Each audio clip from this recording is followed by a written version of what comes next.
Vous savez, ce n'est pas parce que vous avez le monopole de la parole aujourd'hui que vous avez absolument raison. La parole, mesdames et messieurs, est le principal moyen que nous utilisons quotidiennement pour communiquer ou tout simplement faire passer des messages.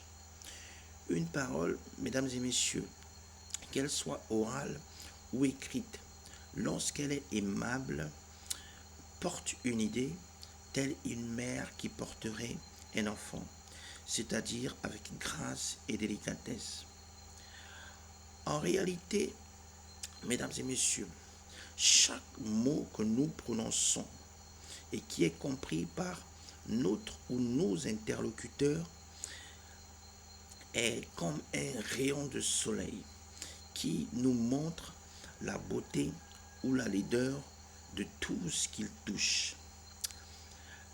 La beauté de la parole, mesdames et messieurs, est souvent projetée dans la vie quotidienne par ceux que nous appelons les belles paroles sincères, alors que la laideur de la parole se présente souvent sous la forme de paroles envieuses, de paroles hypocrites ou encore de paroles méchantes.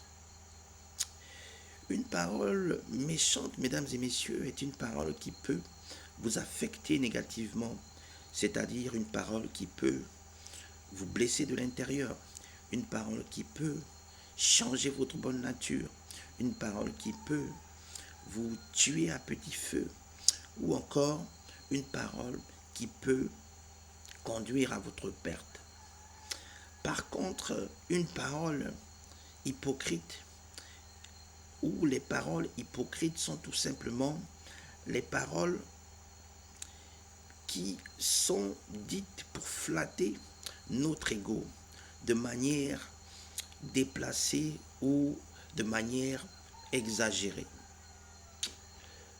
Vous savez, mesdames et messieurs, je reste convaincu qu'une parole déplacée n'est jamais la bienvenue, que ça soit dans un monologue ou encore que ça soit dans une discussion.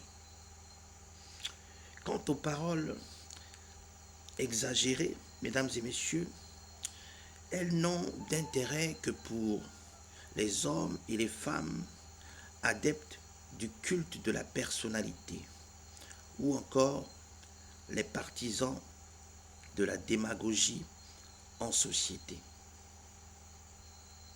Méditez là-dessus.